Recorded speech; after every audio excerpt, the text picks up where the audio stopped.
Welcome in to The.lando.podcasts, a place where you should never feel judged.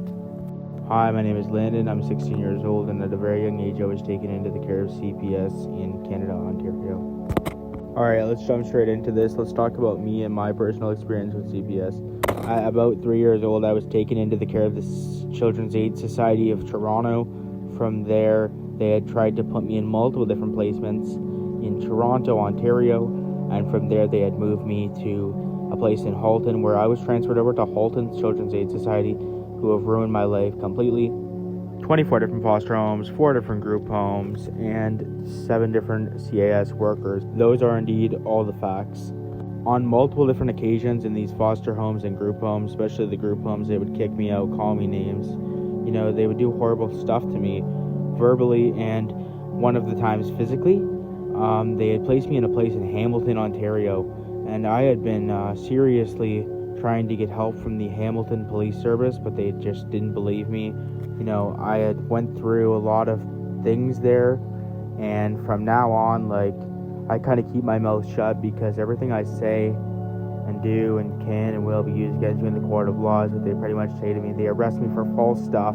The group home staff will make up fictitious lies about me, and they just kind of paint you to be a person that you are not, and it's really sad because I'm sure a lot of kids are experiencing this, and I just want to put an end to that. And from the year of 2023 to 2024, I would say there was roughly about 210 calls to Hamilton Police Services and emergency response vehicles in the said region of Hamilton.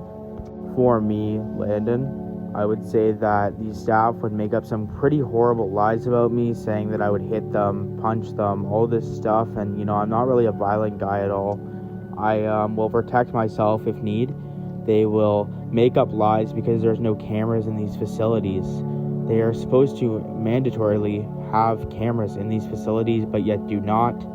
I strictly have told workers about this, saying that this is not fair, that kids need to go in these facilities and have no cameras, no proof, no nothing. They'll take your phone, they'll hide your iPad, they'll do all that stuff. And then going into a different story here, I was in Burlington, Ontario, with the same Children's Aid Society, with a different company, and they had did some pretty horrible stuff to me, one being sexually assaulting me and assaulting me in a hotel room, capturing me in the hotel room, and not letting me out.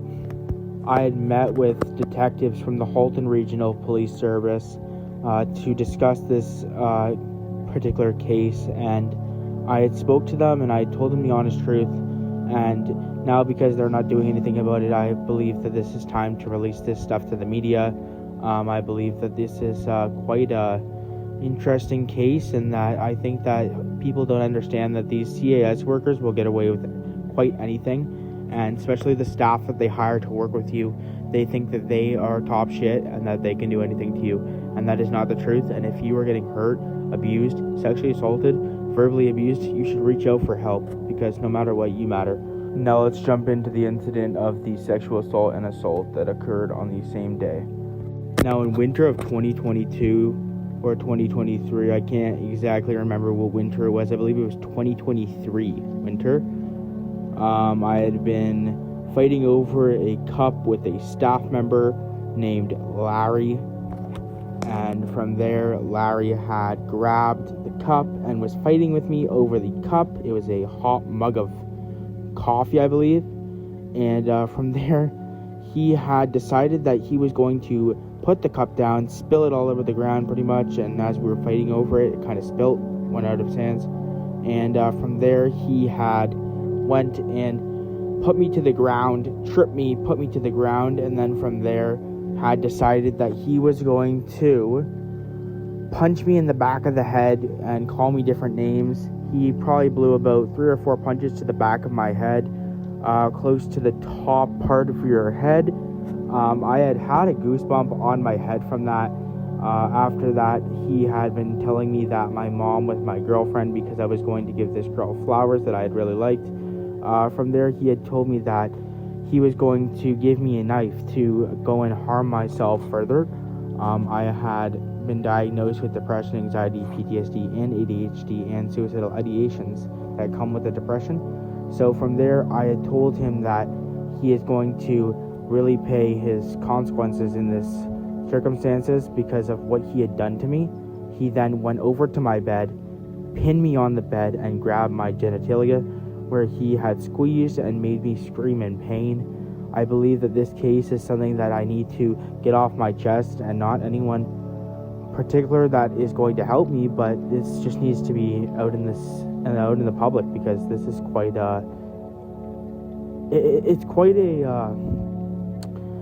horrific case, in my opinion. And because it's happened to me, and I'm guessing this is happening to multiple other kids, I want this to be out there that there are child predators that are working in this field. So then roughly about 12 a.m. to 1 a.m. that day, or the next day, I had been able to get a hold of my cell phone, as he had locked it up. And when the new staff came in, I had dialed 911 immediately and called for police. Police had then showed up to the hotel where I was staying and had came in and took my statement and put me on an ambulance bed with the paramedics. The police followed in the ambulance and had one officer in the ambulance with me.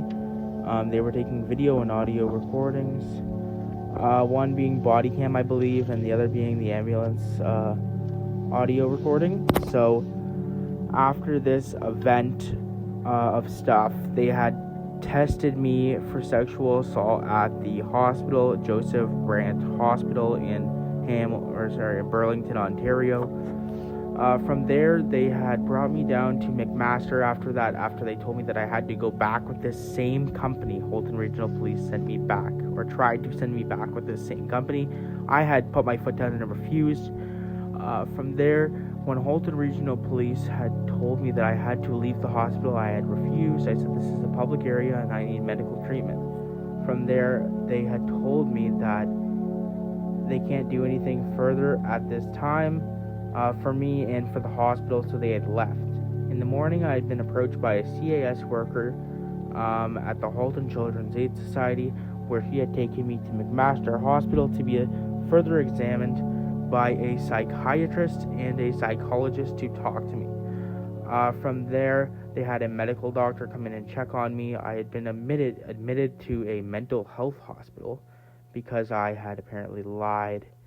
From what it sounds like is that they didn't have anywhere to place me, so they thought because I seemed like a lie, they were going to place me in McMaster Children's Hospital in Hamilton, Ontario.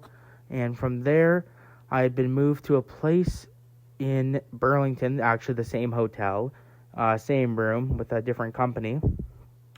This is just some of the stuff they've done to me, and I think it's quite horrific what they've done, and they're going to be paying in the end. So I hope you guys really like this podcast, and if you like this, please join in on the next one. Thank you. Have a wonderful day.